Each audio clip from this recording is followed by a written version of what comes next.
Hola amigos, hoy vamos a hablar un poco sobre iglesia, sobre el contexto, los conflictos, qué debemos hacer y sobre ser el cambio que esperamos, ¿ya? Entonces quédate conmigo hasta el final del video.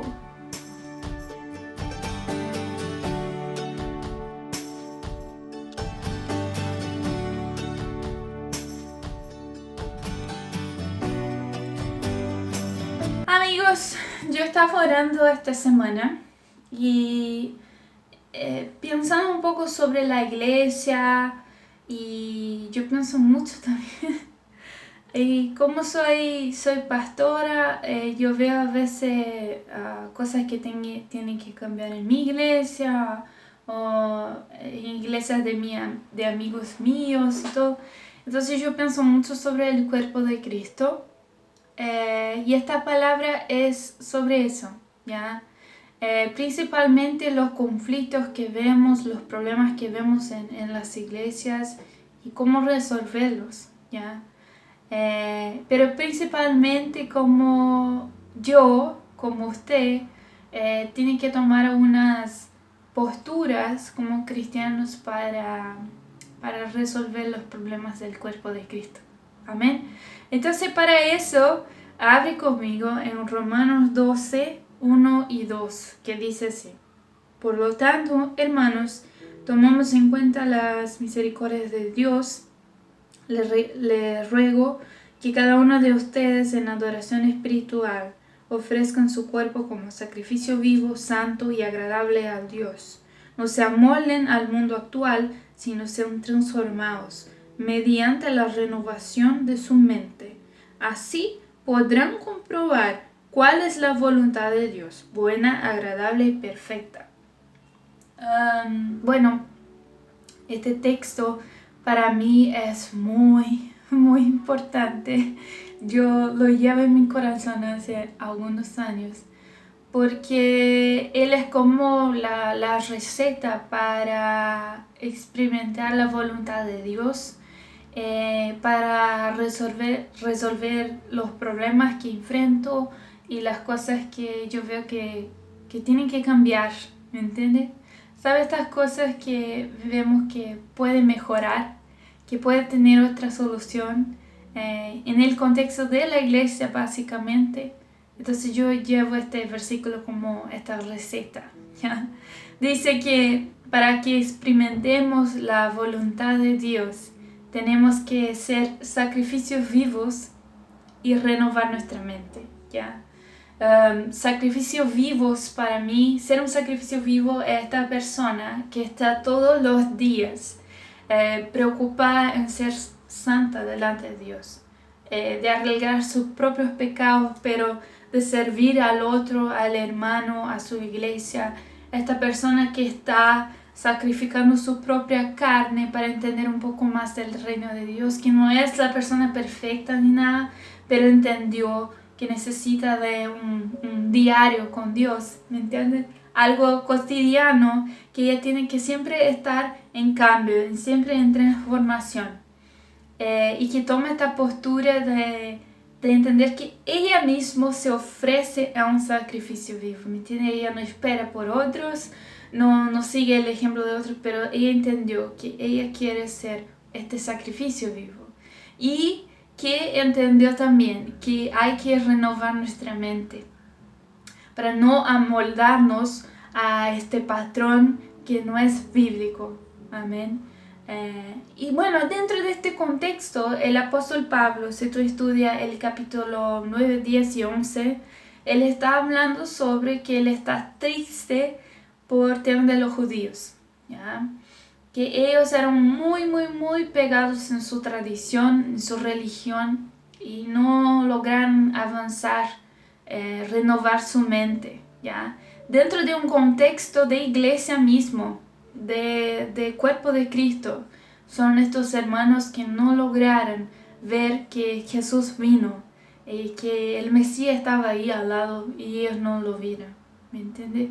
Entonces él está ahí en este contexto hablando y por eso que él habla, que tenemos que renovar nuestra mente.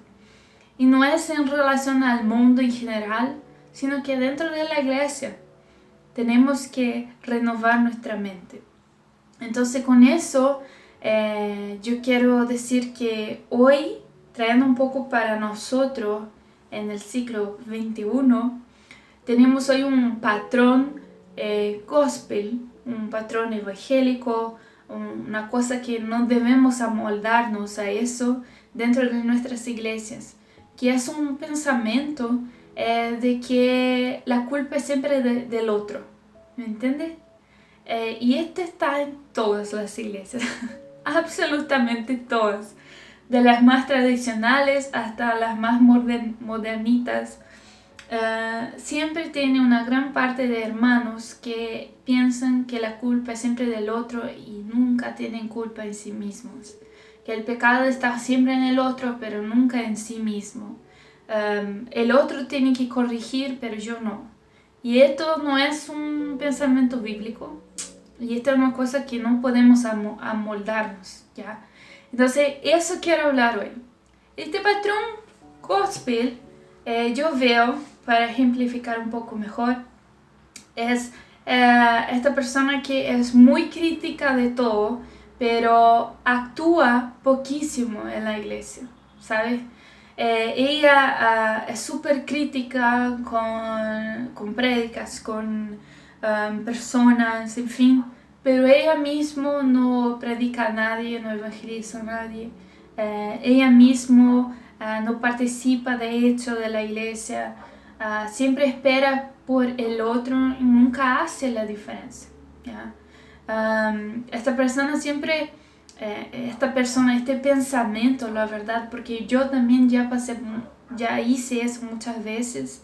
Este pensamiento es ver siempre que el error está en el otro, pero nunca en sí mismo, ¿sabes? Como yo dice, siempre vemos muy bien los pecados de los otros, ¿cierto? Pero en nosotros, no. Siempre vemos que el chico no está haciendo bien, la chica de la iglesia no está haciendo bien, pero yo de verdad no tomo ninguna postura en relación a eso. Y bueno, en este contexto de cuarentena, de COVID, la internet ha resaltado eso mucho más, porque en la internet vemos mucha gente criticando, pero yo me quedo pensando si estas personas sirven en la iglesia, en su iglesia, si estas personas se preocupan de gente, si estas personas discipulan a alguien, si oran por alguien, en fin, si de hecho hacen alguna cosa para el reino de Dios más que la crítica. La crítica en sí no está mal, pero que sea constructiva, amén. Que tú seas el que piensa, pero el que hace también. Un ejemplo para entender es cuando, y esto yo ya vi muchas veces, la persona, y yo misma ya hice esto, yo pienso, oye, en mi iglesia no existe amor, las personas no son queridas con las otras, las personas no saludan una a las otras, y yo me quedo hablando de eso, ¿cierto? Pero ¿qué pasa? Es que yo llego a la última hora en el culto y salgo súper temprano y no hablo con nadie. Yo misma espero que el otro sea cariñoso conmigo, pero yo no soy cariñosa con nadie, ¿entiendes? Otra cosa también, ya escuché mucho, la persona hablando, es que nadie ora conmigo en el culto y todo. Pero mira, el Espíritu Santo que está en la otra persona está en ti también. ¿Tú has orado por alguien en la iglesia? Usted ha orado por alguien. Yo he orado por alguien. Me he responsabilizado. Bueno, este es el patrón que no debemos amoldarnos. Amén. Esto no es bíblico, esto no nos hace bien. Y tenemos que transformar eso, tenemos que renovar nuestra mente, ¿ya? Y la Biblia incentiva a que nosotros seamos siempre estos sacrificios vivos que toman la actitud y son responsables por el cambio que se necesita, ¿ya? Nosotros somos los transformadores. Entonces, yo te quiero incentivar Y yo escribí aquí 4 puntos de por qué tú tienes que hacer el cambio que tú esperas en tu iglesia, en tu convivio cristiano, en fin. Tú tienes que hacer el cambio que esperas. ¿Por qué? Son 4 puntos si quiero ver con ustedes. El primer punto entonces de por qué tenemos que hacer el cambio que esperamos es porque nosotros hacemos parte de un cuerpo y no estamos aparte de él. ¿Cómo así, Ana? Ya te explico. Es que muchas veces hablamos de la iglesia, hablamos de los hermanos como si ellos fueran un cuerpo y yo otro, ¿cierto? O hablamos de otra iglesia, de otra denominación, como si ella fuera una cosa y yo fuera otra. Y esto no es lo que la palabra dice. La palabra dice que todos que creen en Jesús son parte de un cuerpo, del cuerpo de Cristo. Y nosotros no estamos aparte de él. Entonces cuando yo hablo mal de otra iglesia, de otro hermano, de otro pastor, de en fin, cualquier que sea, estoy hablando mal de mí misma. Si la otra parte está enferma y no la ayudo, yo me estoy enfermando. ¿Me entiendes? Tenemos que ayudar, tenemos que entender que somos parte de un mismo cuerpo. No terceriza un servicio que tú tienes que hacer. Trata el problema como si fuera tuyo. Es como, bueno, por ejemplo, no sé, tú eres la mano del cuerpo de Cristo, ¿ok? Y tú eres súper importante, tú eres la mano y alguien sin una mano tiene hartos problemas porque la mano es súper importante, ¿cierto?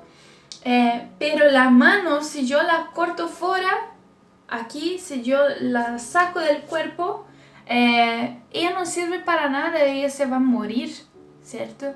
Entonces, la mano necesita del brazo, necesita del corazón, de la cabeza, de las piernas, en fin, de todo, porque somos un cuerpo. Entonces tú necesitas del cuerpo tanto cuanto el cuerpo necesita de ti. Tú necesitas de la iglesia tanto cuanto la iglesia necesita de ti. Y esto tú tienes que entender, ¿ya? No tercerices, no esperes para que otro resuelva el problema que tú estás viendo. Tú esperas siempre por el pastor, por el hermano, no sé qué, pero tú no tomas ninguna actitud. Solo te quedas allá hablando, ya, solo criticando. Y tú no percibiste todavía que esto está haciendo daño a ti mismo, porque tú eres parte de este cuerpo.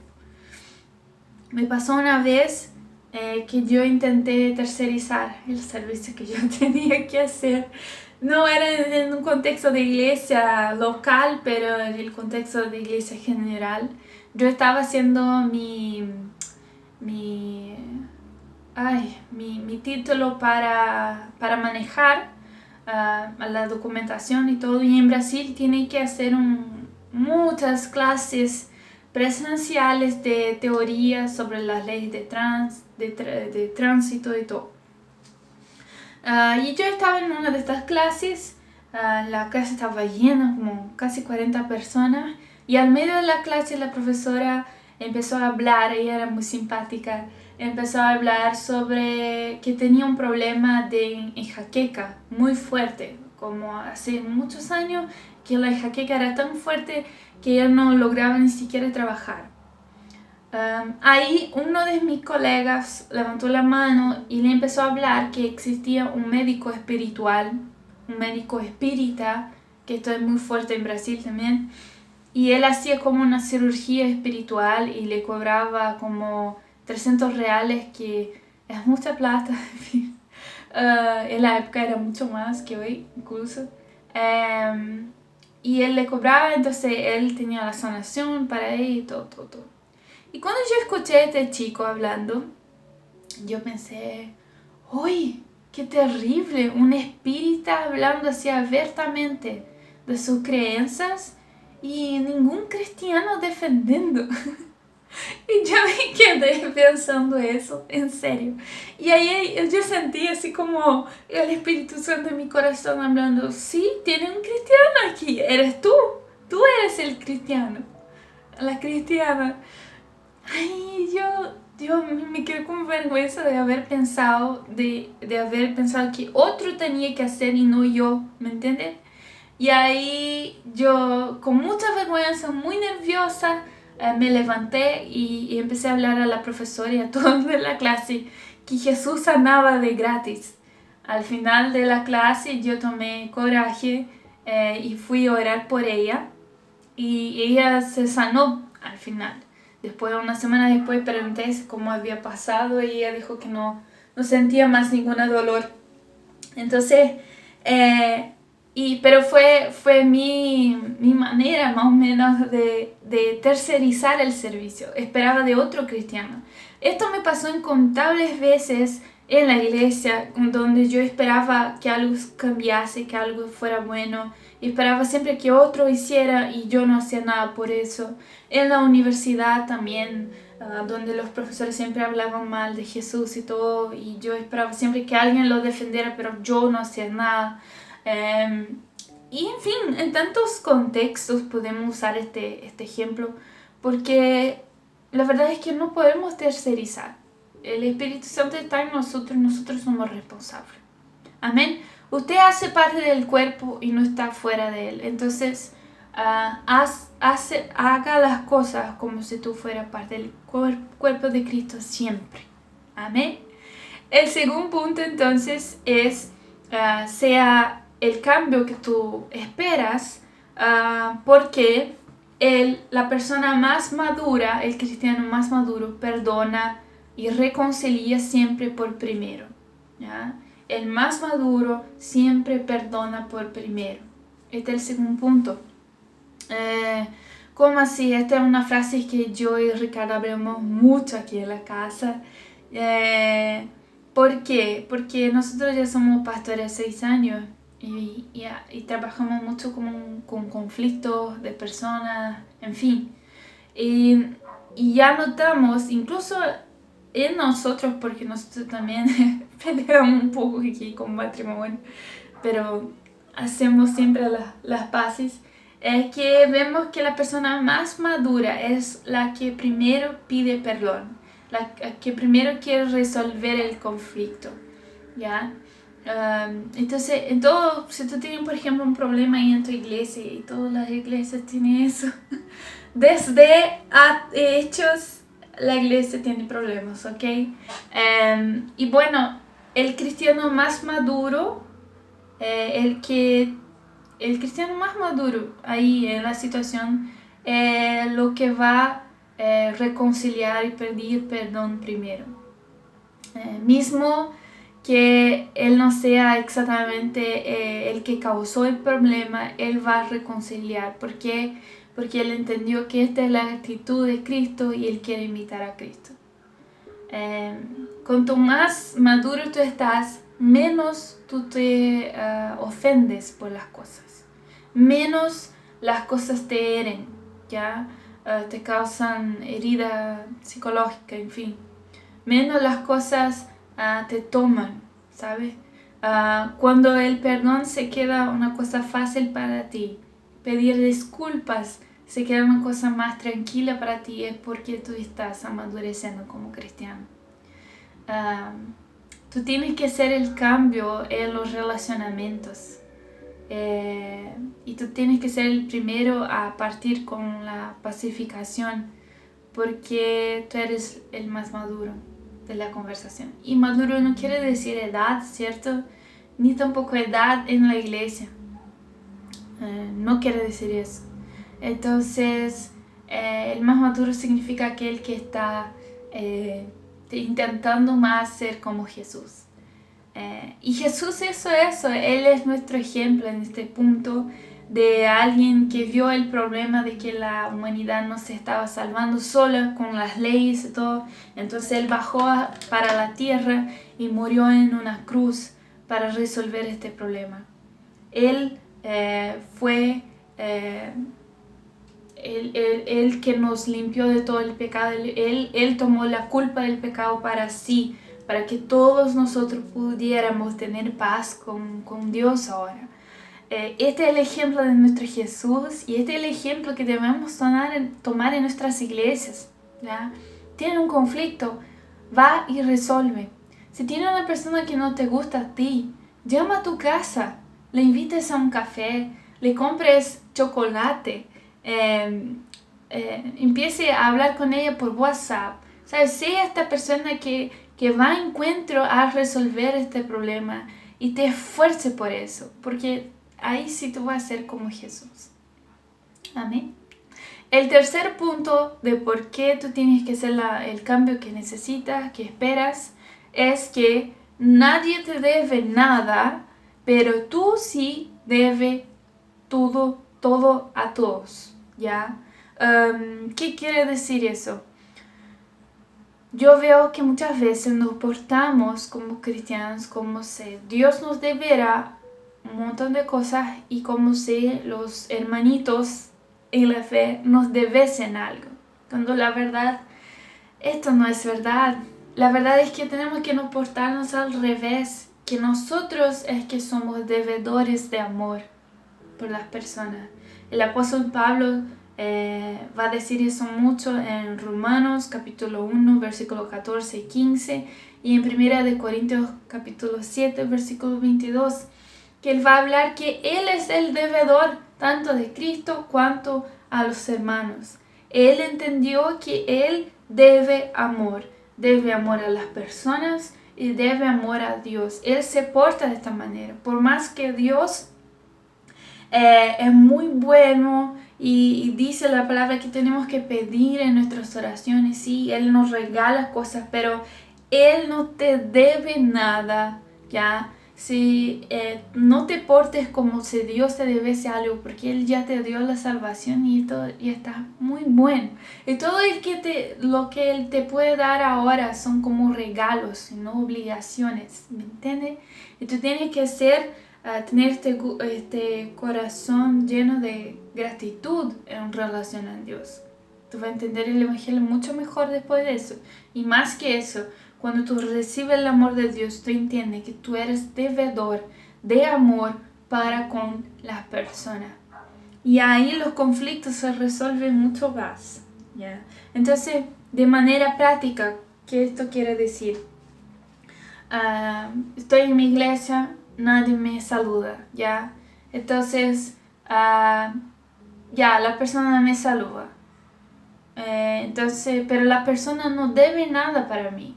La persona no debe saludos a mí, pero yo debo saludar a las personas. Entonces, ¿qué yo hago? En todos los cultos, yo intento saludar a todos. En todos los cultos, yo intento conversar con personas que no son todas mis amigas, pero yo voy a conversar porque para mí esto es importante, que la iglesia tenga este contexto de amistad, ¿ya? Entonces, estoy ahí en la iglesia y nadie viene a orar por mí, pero yo soy devedora de oración. Entonces yo voy y pregunto si las personas están bien y necesitan una oración, cómo está tal cosa en tu vida, en fin. Y ahí tú generas, porque tú entendió que tú no tienes que esperar por el otro, pero tú sí puedes hacer que empieza el cambio por sí mismo y empieza a generar estas cosas, este cambio que tú necesitas, ¿ya? Este ejemplo de saludar, de oración es un ejemplo chico, pero tiene tantos otros, ¿ya? Si tú ves en fin, que tu pastor, en fin, está necesitando de algo, vaya y intente hacer por él. En los kids, por ejemplo, yo no soy muy buena con niños, ¿ya? No soy mismo. Yo ya intenté, ya hice curso, pero no sé, no soy buena profesora con niños. Pero la verdad es que las dos iglesias donde yo fui la pastora principal no tenían ministerios kids muy bien desarrollados y de las dos veces yo tuve que tomar la iniciativa del ministerio infantil porque no tenía a nadie, ¿me entienden? Entonces, por más que yo no soy muy buena, yo voy allá y hago y yo siempre me quedo orando hasta que alguien, que es una chica, un chico, no sé, alguien tenga este llamado de Dios conmigo para que yo pueda dejar a esta persona responsable por eso.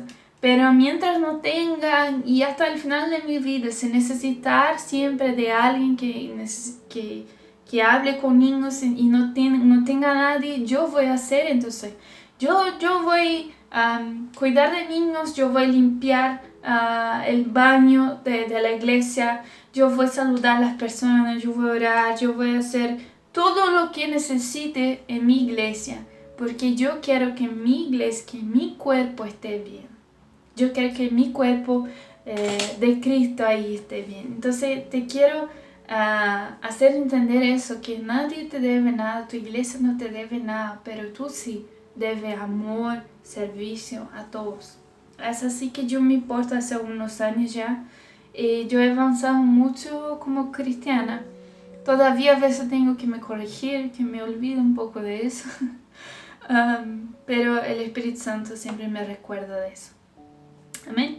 El cuarto punto entonces de por qué tenemos que hacer el cambio que esperamos es para que tengamos algo especial con Dios.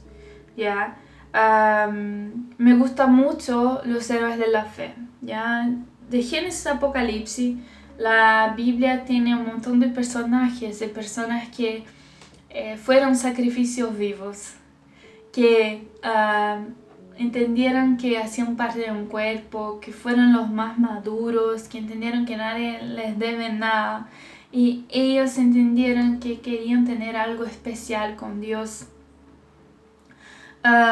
y querían ser el cambio que su iglesia necesitaba. Y para eso quiero tomar dos ejemplos, ¿ya? Primero Moisés, que fue llamado por Dios para liberar a los esclavos del Egipto.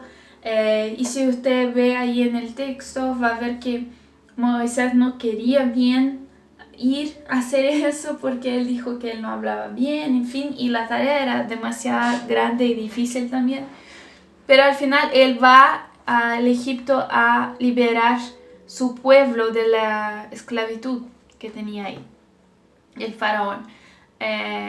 Y usted puede pensar que él fue porque Dios le pidió, y sí, yo creo que obviamente fue por eso, pero antes mismo, cuando él estaba ahí en el Egipto, antes de ir al desierto y huir y todo, él tenía una indignación en su corazón sobre esto de los esclavos en el Egipto, tanto que él mata a un egipcio y huye del Egipto. Moisés tenía una gana de cambio. Él vio el problema de que su pueblo era un esclavo y él no quería más eso, ¿entiendes? Entonces, de una manera incorrecta, él asesina a una persona, en fin, después él se arrepiente de todo, pero él tenía esta gana de cambiar esta situación. Después, cuando Dios lo llama, muchos años después, él lo acepta, no solo porque Dios habló, porque esto era una cosa que estaba en su corazón, que era importante para él, ¿me entienden? Y muchas veces Dios pone estas cosas importantes en nuestro corazón, cosas que necesitan cambiar en nuestras iglesias, en nuestro país, en nuestra familia, y nosotros no tenemos que esperar por los otros. Nosotros tenemos que hacer las cosas junto con Dios. Y ahí vamos a tener algo especial con Dios, una historia distinta, independiente de los otros, así como Moisés. Otro ejemplo también fue el rey David, ya que cuando él se cambió a rey, la primera cosa que él hizo fue traer a la arca de la presencia de Dios para su pueblo, que no estaba con Israel. Y después de hacer eso, él hace como un movimiento de adoración, donde había adoración para Dios en medio del pueblo 24 horas por día, ¿ya? Entonces él restauró la presencia de Dios en medio al pueblo, y esto fue su primera orden como rey, ¿ya? El rey anterior, el rey Saúl, no estaba ni ahí para eso, ni tampoco el pueblo. Nadie se recordaba de eso o tenía importancia con eso, pero David sí, David tenía eso en su corazón este cambio que necesitaba existir, ¿me entiendes? Él tenía este deseo grande de este cambio para que las cosas mejorasen. Y la primera cosa que él hizo fue eso, independiente de los otros, independiente de cualquier cosa. Cuando él fue rey, él cambió. Entonces esto me habla de personas que son sacrificios vivos, que se ofrecen, que renovan la mente del patrón que está pasando y son el cambio que se necesita. ¿Ya? Con eso yo quiero terminar esta palabra y te incentivar de verdad a ser esta persona, ¿sabes? No espere, no tercerice el servicio para otra persona. Busque en Dios qué tú tienes que hacer. Y sirva a tu iglesia, ¿sabes? Al mínimo, si tú no puedes de hecho hacer alguna cosa, al mínimo que tú tienes que hacer es orar. Y hazlo lo que está en tu alcance, ¿ya? Si tú no eres líder o no tienes así como una posición de decisión, pero sé que tú puedes saludar a las personas. Yo sé que tú puedes orar por personas en el culto. Yo sé que tú puedes ser amoroso con las personas. De alguna manera tú puedes sí servir y ayudar porque el cuerpo es tuyo. ¿Ya? Tú tienes que ser el cambio porque el cuerpo es tuyo, tú no estás aparte de él. Porque tú tienes que buscar siempre ser el más maduro de la situación, porque tú entendió que nadie te debe nada, pero tú debes todo a todos, y para que tú tengas tu historia propia con Dios, tu cosa especial con Dios. Con eso yo quiero terminar esta palabra, a decir eso, y te incentivar entonces a que tú seas el cambio que tú esperas. Tú no eres perfecto, tampoco yo. Somos muy llenos de errores, pero sí podemos ayudar, podemos cambiar algunas cosas para mejor, con la ayuda de Dios. Gracias a Dios. Amén. Yo quiero orar contigo. Padre, muchas gracias por esta palabra. Nos ayuda, Señor, a hacer este cambio que se necesita, Señor, en nuestra iglesia, en nuestra familia, en nuestra célula, con nuestros pastores, a donde sea, Dios, que podamos, Señor, no tercerizar el servicio, pero tomar una actitud de ser una persona que busca la solución de los problemas, que sirve, Dios, que está ahí siempre atenta a la del otro y que ayuda en todo el tiempo. Que tengamos algo especial contigo y una nueva historia, Señor. En nombre de Jesús. Amén. Amén. Te quiero pedir que tú puedas comentar aquí abajo si tú tienes alguna historia chistosa como la mía del CFC, de la documentación de manejo. También si tú has pensado sobre eso, si tú tienes alguna duda, un comentario. Me gusta mucho leer sus comentarios, entonces por favor escribe aquí abajo. Y también deje tu like, comparte este video con más personas. Amén. Entonces un beso y que tú te quedes con Jesús.